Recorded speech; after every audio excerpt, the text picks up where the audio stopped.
Did you know that in the vast expanses of the Great Plains, a single tiny spark could spell death for an entire camp? In our minds, fire has always been a symbol of life, warmth, and safety, especially during the harsh winter frosts when temperatures drop to critical levels.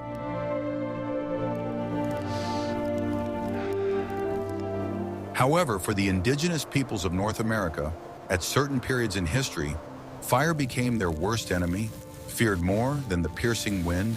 This seems paradoxical since human nature demands that we seek warmth, but the history of war and survival dictated its own harsh laws. The experience of generations of Lakota, Cheyenne, and other tribes turned the rejection of fire into a high art, inaccessible to the understanding of European colonizers.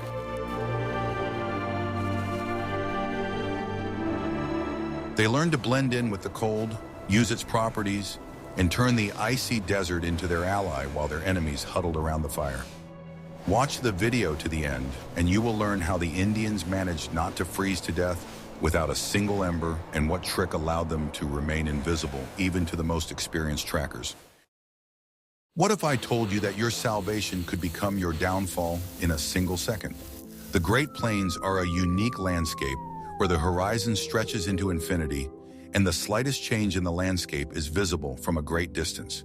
In the absolute darkness of a winter night, when there is no electric light or city glow, any source of light becomes a beacon. A campfire, even the smallest one, is visible for tens of kilometers in such terrain, like a bright star that has fallen to the ground. For hostile tribes or cavalry patrols, this light was a direct invitation to attack, indicating the exact location of the camp. The Indians understood this treacherous physics of light perfectly well and knew that lighting a fire meant voluntarily revealing their cards.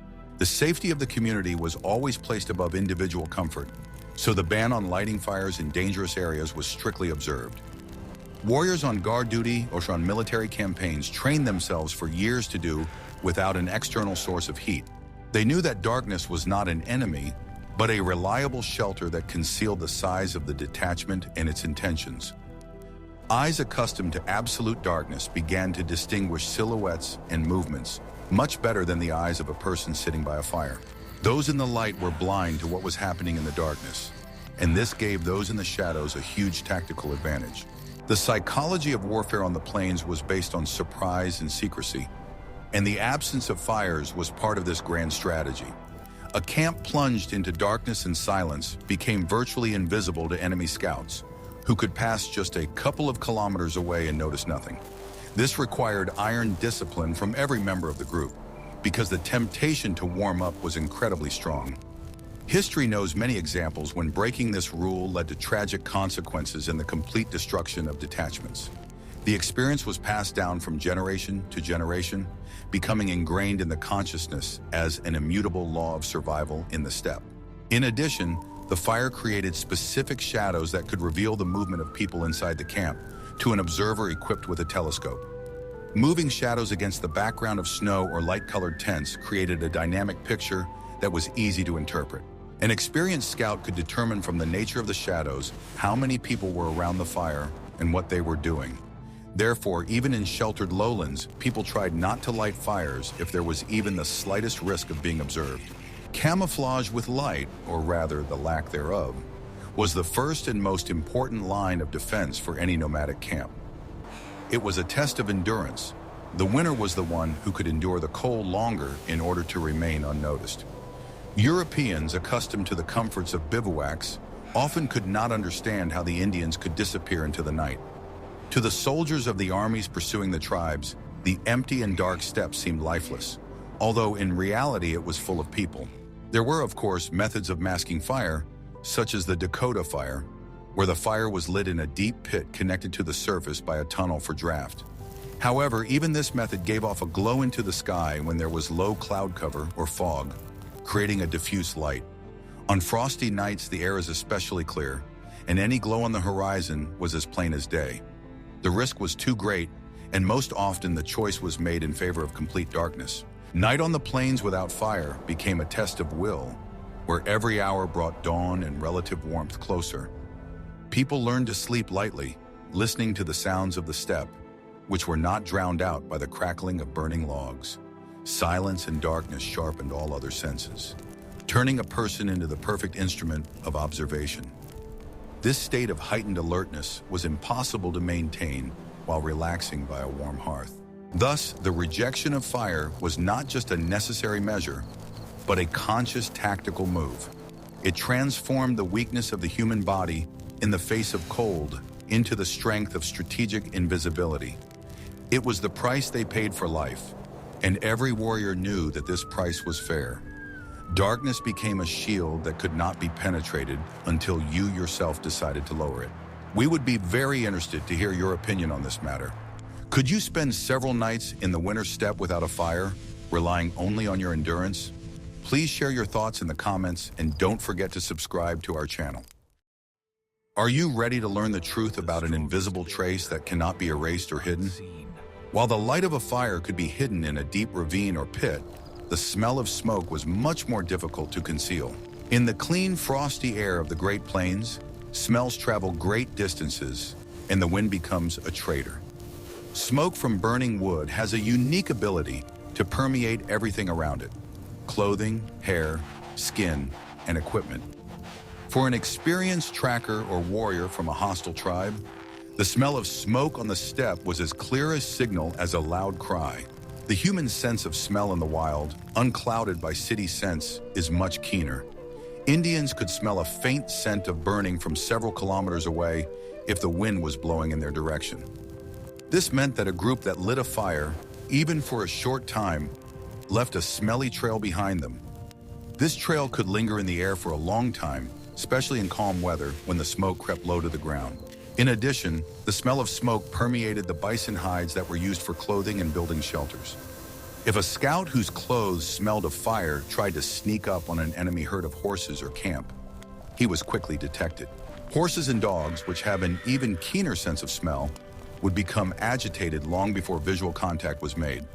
Therefore, before going out on a reconnaissance mission or raid, warriors underwent special cleansing procedures, often using fragrant herbs to mask the smell of the fire. In winter, the problem was exacerbated by the fact that dry wood was in short supply, and it was often necessary to burn wet branches or shrubs. Such fuel produced thick, acrid, and very pungent smoke that was impossible to control. A white or gray column of smoke against the winter sky was visible from afar, doubling the danger of visual detection. But it was the smell that often became the first warning sign for those on the leeward side. Avoiding fire was a way to maintain olfactory invisibility, which was critical in a region where survival depended on hunting and warfare. Hunters knew that animals, sensing smoke, would flee to distant places, leaving the tribe without food. In wartime, this principle was applied to people. If you want to approach unnoticed, do not smell of anything that is foreign to nature at that moment. The nature of flatland winds is such that they can change direction unpredictably and quickly. Someone who lit a fire, expecting the smoke to carry away in a safe direction, could find an hour later that the wind had changed and was carrying the smell straight to the enemy. It was Russian roulette, which experienced warriors preferred not to play. The reliability of camouflage should not depend on the whims of the weather. Even cooking on campaigns was adapted to these conditions. Pemmican was used, dried meat with fat, which did not require heat treatment. This allowed the warriors to eat well without resorting to lighting a fire and creating kitchen smells. All the logistics of military units were built around the idea of leaving no smoke trail. This required tremendous self-control, as the smell of smoke is associated with home, comfort, and hot food. Giving it up was psychologically difficult, a break from comfort, but it was precisely the ability to suppress these instincts that made the Plains warriors such dangerous opponents. They became part of the landscape, standing out neither visually nor by smell. History knows of cases when entire detachments of the American Army revealed themselves precisely because of their love of coffee and hot bacon in the morning. The smell of roasted meat and tobacco gave away their location for miles, allowing the Indians to set up ambushes. The indigenous people learned from the mistakes of their enemies and tried not to repeat them. Thus, a cold night without a fire was a guarantee that you would wake up alive in the morning rather than surrounded by enemies. It was a zero-trace strategy perfected in harsh conditions. Which factor do you think was more dangerous in those days? The visible light of a campfire or the invisible but persistent smell of smoke? Want to know a secret that will change your perception of the human body's capabilities? When fire was forbidden, technologies for conserving body heat, honed over centuries of living in harsh climates, came to the fore. The Indians of the Great Plains and the inhabitants of the northern forests developed a unique system of thermoregulation based on the use of animal skins. The main savior was the bison hide, or robe, which had phenomenal thermal insulation properties. The thick, curly bison fur created an air layer that retained body heat better than most modern synthetic materials. The secret was not just in the presence of the skin, but in how it was used. Warriors and hunters wrapped themselves in robes with the fur inside, creating a closed circuit where warm air circulated. The outer side of the skin, carefully tanned and often painted, served as a wind barrier, impervious to the icy gusts of the steppe wind. This simple but effective design worked like a thermos, keeping precious energy inside. But the most effective source of heat was another person, and collective survival became not just a social norm, but a physical necessity. During cold nights, people slept in groups, huddled close together under a common blanket made of several sewn-together skins. This huddle generated a tremendous amount of heat, allowing them to survive even the most severe frosts when the temperature dropped below 30 degrees. In the center of such a group, the temperature could be quite comfortable for sleeping. Clothing was also multi-layered and thought out to the smallest detail. Moccasins were stuffed with dry grass or moss for additional insulation of the feet. Leggings and shirts made of deer skin did not restrict movement, but reliably protected against the wind, creating a second skin. An important element was that the clothing breathed, wicking moisture away from the body, which prevented hypothermia from one's own sweat. Unlike European overcoats, which got wet and became icy, suede and fur worked in harmony with physiology. The Indians also used special ointments based on animal fat, which they applied to exposed areas of the body, the face and hands. The fat created a thin film that protected the skin from frostbite and chapping, acting as a natural barrier. This method, borrowed from nature itself, allowed them to stay in the wind for hours without the risk of serious skin damage. An interesting technique was the use of snow as insulation, if conditions and knowledge allowed. Burying themselves in snowdrifts and covering themselves with skins, warriors used the insulating properties of snow, which kept the temperature around 0 degrees, even when it was -40 outside. This required special skills to keep clothes from getting wet, but it was an extremely effective way to survive. The winter diet was also adjusted to heat from within. The diet was enriched with fats, which provided long-lasting, slow-burning energy that kept the body warm throughout the night. Pemmican, which is 50% fat, was the ideal fuel for the human stove. The ability to relax and slow down breathing helped to conserve energy and reduce heat loss. It was a kind of meditative state that allowed one to wait out the cold without engaging in a futile struggle against it. The culture of upbringing taught people to endure discomfort and not to panic when feeling cold. All these methods together created a system where the absence of external fire was compensated for by the competent use of internal resources and materials. It was survival engineering, where every item of clothing and every habit worked toward a single goal. People did not fight nature, but used its laws for protection. This knowledge was passed down from elders to the young, and every warrior knew how to turn his bison cloak into an impregnable fortress of warmth. Like our video if you are impressed by this ancient system of survival without modern gadgets. What if I told you that trying to warm yourself with a fire could literally bring the roof down on your head? In northern regions and snowy plains, temporary shelters were often built out of snow, following the example of subarctic peoples such as the Cree and Athabascan. These could be snow caves, quincy, piles of snow dug out from the inside, or primitive igloos. Snow is an excellent insulator, capable of retaining the heat of breath and bodies, creating a livable temperature inside the shelter. However, this snow architecture had one critical enemy: open fire. Building a fire inside a small snow shelter inevitably led to a rise in temperature, which triggered the melting of the walls and ceiling. The snow began to melt, turning into water that dripped on people, soaking their clothes and skins. In extreme cold, Wet clothes are almost a guarantee of death from hypothermia as soon as a person goes outside. Moisture instantly destroyed the insulating properties of fur and leather. But even more dangerous was what happened after the fire went out. The melted walls froze, turning into an icy crust that stopped breathing and letting air through. This disrupted ventilation, and the next time, the shelter could become a trap where people suffocated from carbon dioxide. The icy shell also retained heat less effectively, turning a cozy snow cave into a cold crypt. In addition, intense melting could compromise the structural integrity of the vault, causing heavy snow to collapse on sleeping people. The risk of being buried alive under tons of snow because of the desire to warm up by the fire was very real. Therefore, only tiny heat sources, such as oil lamps, were used inside such structures, and even then, with great caution. Instead of fire, the temperature inside was maintained by the correct organization of space. The entrance was made below floor level so that cold air was trapped in a cold trap, and warm air rose to the people. The sleeping areas were covered with a thick layer of pine branches and skins, insulating the bodies from the icy surface. This system worked perfectly, but required giving up the familiar hearth. Iroquois longhouses, although made of bark and wood, also faced ventilation and smoke problems in winter. However, in snowy camping shelters, the physics of the process were much more brutal and did not forgive mistakes. The balance between warmth and the integrity of the shelter was as delicate as a knife blade. Experienced survivalists knew that it was better to sleep in the coolness of a dry snow shelter than in the dampness of a leaky cave. They relied on the warmth of their bodies, which slowly but surely heated the small space to an acceptable level.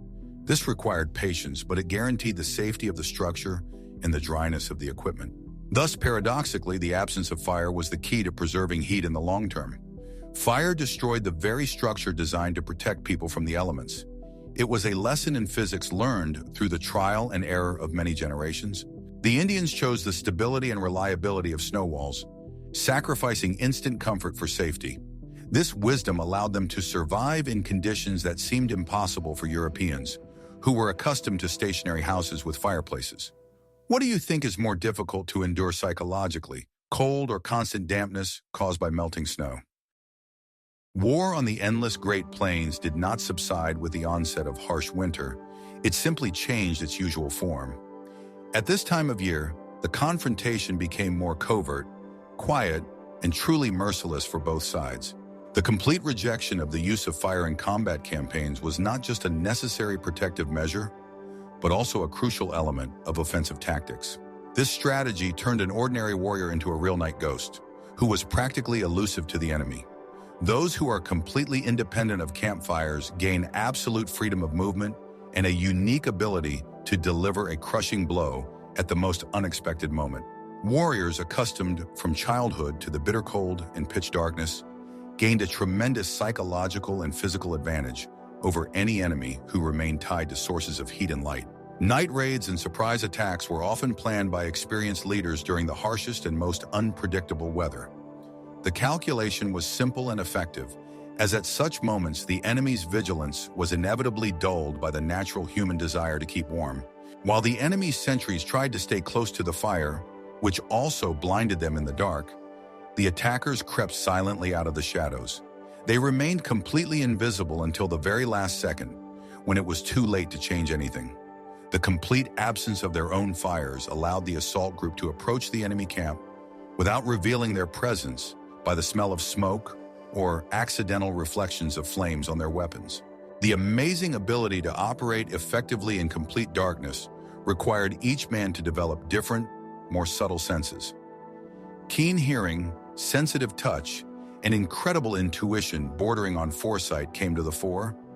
The warriors learned to navigate unerringly by the position of the stars, the barely discernible outlines of distant mountains, and even the direction of the cold wind. They moved silently like shadows, flowing smoothly from one shelter to another.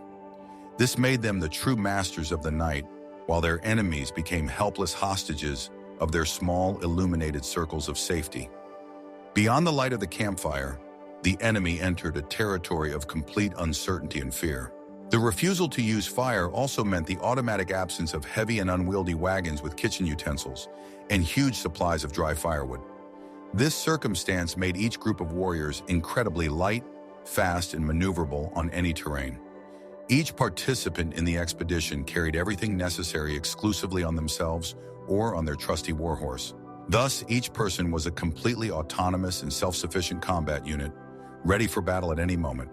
They did not need to guard the rear or protect supply wagons, which gave them enormous scope for tactical creativity.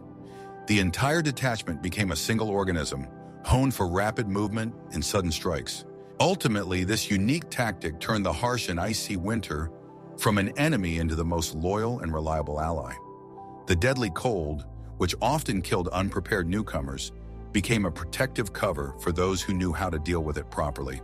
Being a ghost in those days meant, above all, being alive and successful in one's endeavors. The price of complete lack of external warmth was a reasonable price to pay for preserving life and achieving military victory.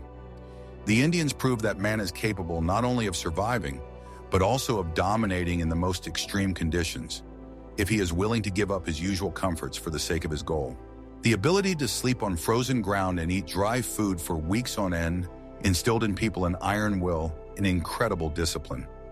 This experience was passed down from older warriors to younger ones, creating a continuity of stealth warfare traditions. Each successful campaign confirmed the correctness of the chosen path and the fidelity to the ancient precepts of survival. Such training required not only physical strength, but also a deep knowledge of the topography of one's land. A warrior had to know every hollow and every stream in order to navigate in the dark without torches or lanterns.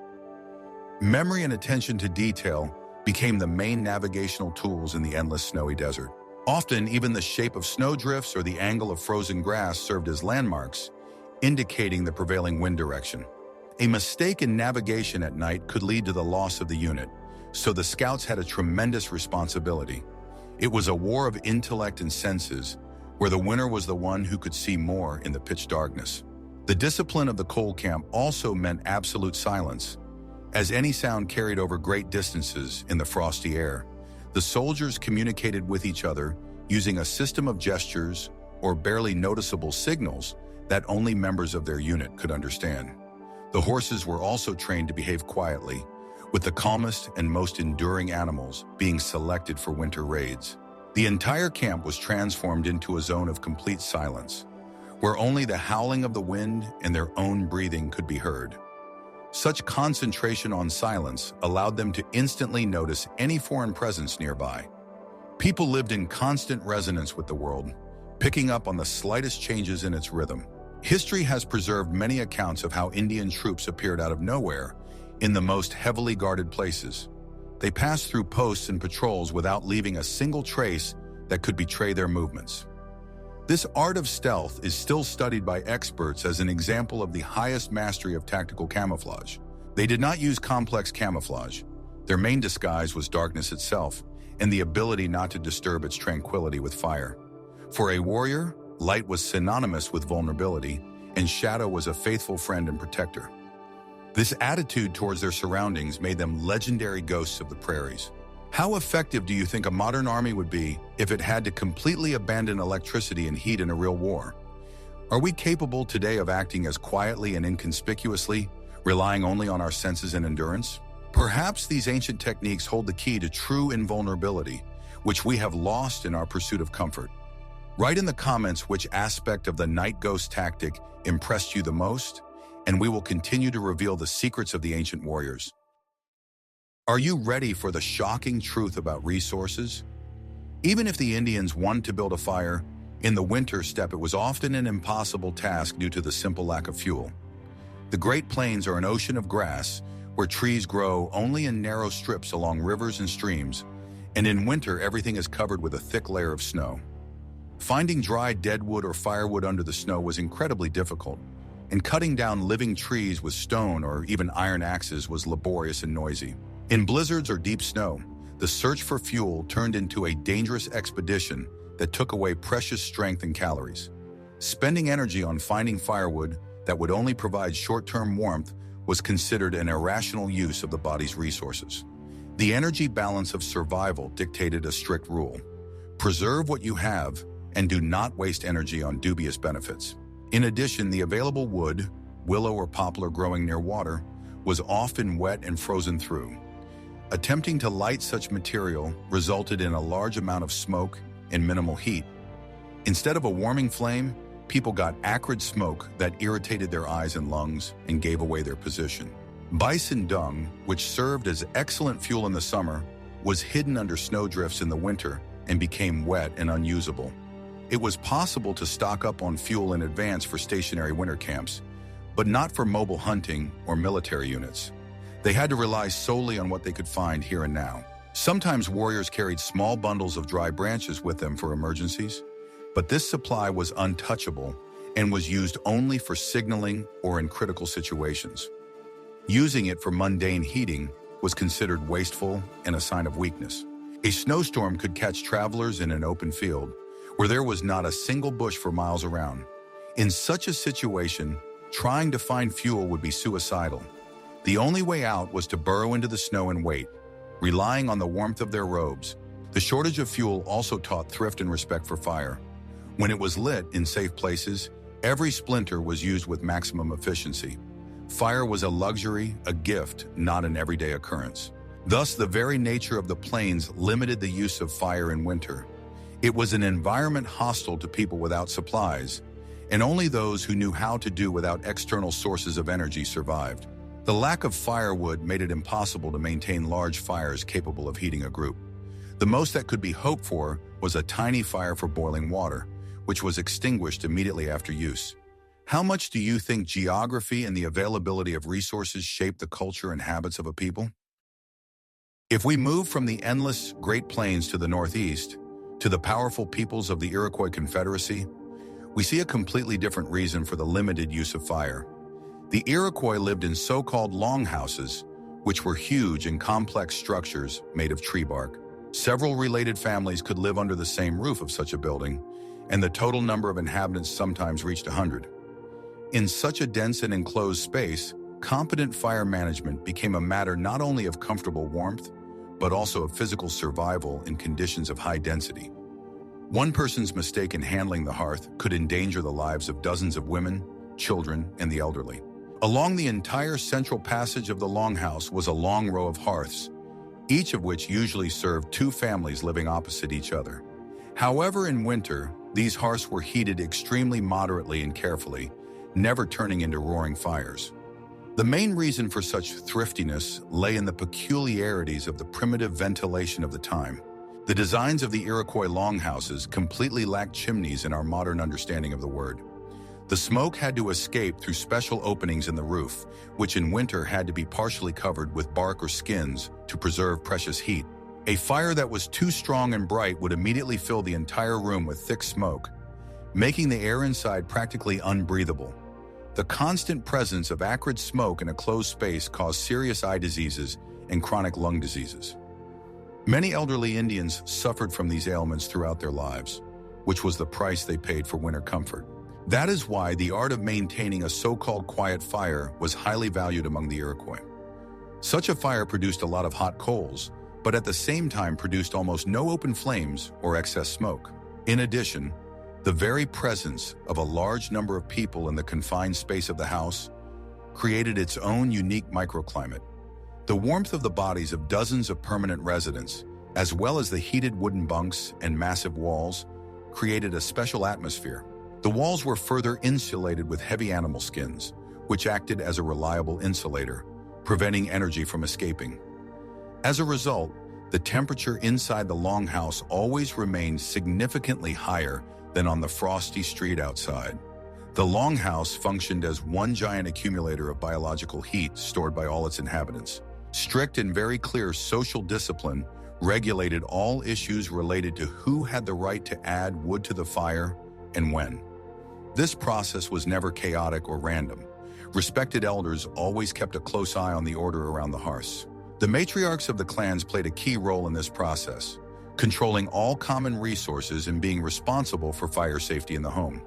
They ensured that firewood was used sparingly and that the fire did not pose a threat to the inhabitants.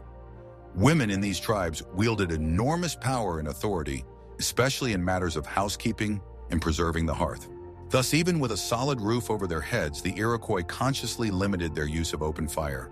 It was a very delicate and carefully balanced compromise between the need for warmth, the need to breathe clean air, and safety. People preferred to put on an extra leather shirt or cover themselves with a warm blanket rather than suffocate in thick, acrid smoke. This approach allowed the community to stay healthy and maintain order in their large communal dwelling. The wisdom of their ancestors dictated rules that today seem to us to be the height of rationality and care for others. Life inside the longhouse during the winter months was a real school of communal survival and mutual aid for every Iroquois. People warmed each other not only with their bodies, but also with their very presence in the same space, creating a unique ecosystem. There was no place for selfishness in such a society, as survival depended on the coordinated actions of absolutely every person. Evenings were spent working together, telling legends and teaching children, which further strengthened the bonds between families. Shared warmth became a symbol of unity and strength for the entire great union of tribes. Fire in this culture always remained only an important tool, but never became a capricious master in the house. Deep respect for the power of flame was mixed with extreme caution, which was dictated by the very architecture and common sense. The Indians understood that the element could both warm and destroy everything dear to them if they lost control over it. Every calorie of heat obtained from the coals was valued and used wisely, allowing people to wait for spring. It was the art of living in harmony with what nature provides without destroying one's own home. Each such house was essentially a small fortress, within which the will and character of future warriors and leaders were forged. The experience of surviving as a community made the Iroquois an incredibly united people, capable of resisting any external threats. Their ability to manage heat and air was only part of a broader system of knowledge about the world and about man. They proved that even in a harsh climate, it is possible to create a prosperous society if guided by reason and respect for the rules. Today, these ancient principles of collective security seem surprisingly relevant and profound to us. Are we capable today of showing the same discipline and care for the resources of our common home as the Iroquois did hundreds of years ago? Are we able to appreciate gentle warmth and clean air without turning our comfort into a threat to those around us and ourselves? Perhaps we should learn from the matriarchs of the longhouses how to keep the fire burning in the hearth without allowing it to ignite in our hearts and in the world. These lessons from the past remind us that the true greatness of a people is manifested in their ability to live in peace and harmony.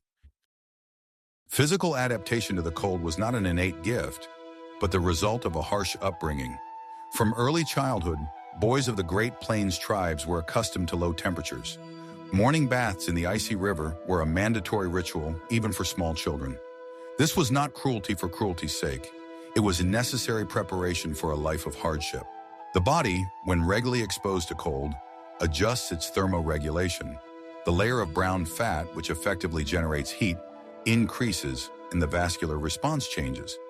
Native American warriors could sleep on the snow, covered with only one blanket, and feel normal where a European would already have frostbite. This hardening was part of the warrior's path.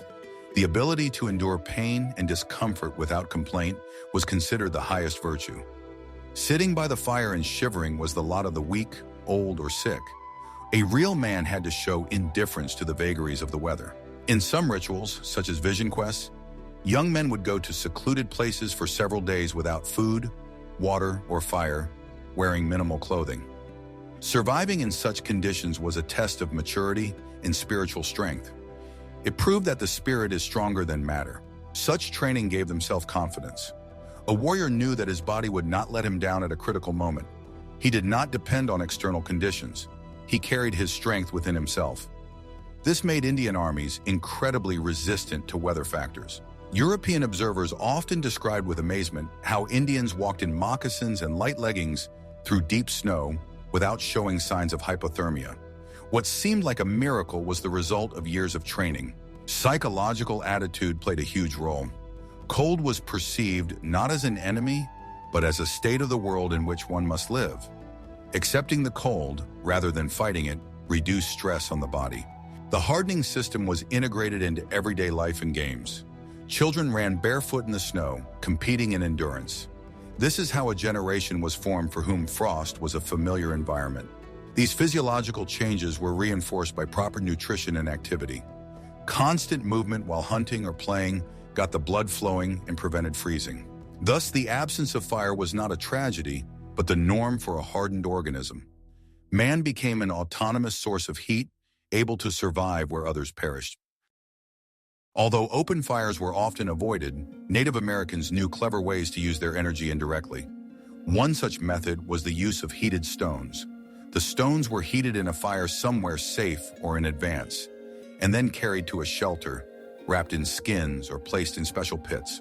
Stone has a high heat capacity. It cools slowly, giving off heat for many hours. Several hot boulders placed in a teepee or snow cave worked like modern heating batteries. They did not give off light, smoke, or burn oxygen, but created a comfortable zone of warmth. This method was also used to warm sleeping areas. Smooth river stones were heated and placed under blankets at the feet. This allowed people to sleep warm all night without worrying about firewood. The safe, dry heat of the stone was the perfect solution for enclosed spaces. Hot stones were also used for cooking by boiling water in leather bags or wooden vessels. A hot stone was thrown into the water and it instantly boiled. This allowed hot soup to be cooked without building a large fire under the cauldron. Carrying fire in the form of smoldering coals in a bison horn or a special clay pot was also common. This allowed the flame to be quickly fanned if necessary, but in a traveling state, such a container did not reveal the owner. The use of hot stones required knowledge. It was necessary to choose the right types of rock that would not crack or explode when heated. River pebbles or volcanic rocks were best suited for this purpose. This technology was environmentally friendly and discreet. Heat was transferred without light or smoke effects. The Indians masterfully controlled thermal inertia, storing the energy of fire in stone. Heated stones were even used for medicinal purposes, applied to sore spots.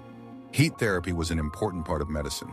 When lying in ambush, a warrior could keep a small warm stone in his bosom to help warm his hands and maintain the fine motor skills necessary for archery. In this way, the stone became a mediator between fire and man, filtering out dangerous factors, light, smoke, and leaving only useful heat. It was an example of ingenuity that turned simple objects into tools for survival. Ultimately, the indigenous people's attitude toward fire and cold was deeply rooted in their worldview and spirituality. Winter was not perceived as a time of death, but rather as a time of rest for the earth, a time of purification and testing. The months were called Moon of Cracking Trees or Moon of Frost in the teepee, reflecting an acceptance of natural cycles. The discipline of abstaining from fire was part of respecting the spirits of nature. It was believed that excessive attachment to comfort weakened the spirit of a warrior and deprived him of the protection of higher powers.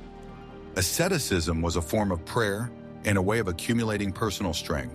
Myths and legends told of heroes who conquered the cold with their inner energy rather than external fire.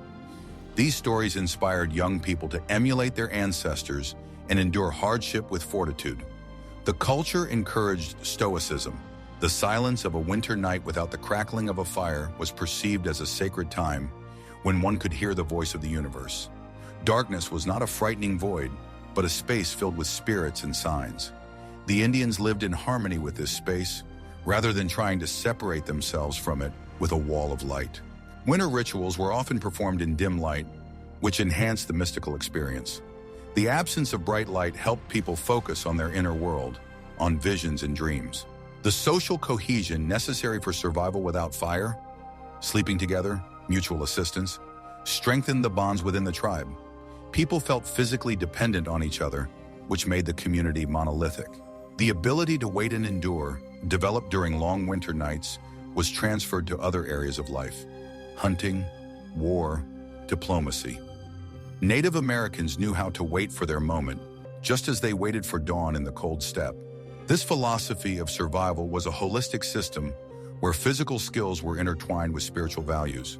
Fire was important, but even more important was the ability to live without it if circumstances required it. Winter nights were a teacher, strict and unforgiving, but providing invaluable lessons. Those who learned these lessons became true masters of their destiny and their land. Thus, avoiding fire was not just a tactic, but a manifestation of a deep cultural identity and a special view of the world. where man is not a conqueror of nature, but its steadfast and wise part. The history of the survival of the indigenous peoples of North America on winter nights reveals to us an amazing world where the lack of technology was compensated for by incredible strength of spirit, ingenuity, and a deep knowledge of nature. The rejection of fire for safety, tactical invisibility, the use of body heat, and the energy of stones. All these are links in a chain that allowed people to thrive in conditions that seem unbearable to us. They did not just survive, they lived in harmony with the harsh rhythm of their land, turning the icy darkness into an ally. What other secrets of ancient civilizations would you like to uncover in our next videos? Suggest your topics in the comments and be sure to subscribe to the channel to continue this fascinating journey into the past.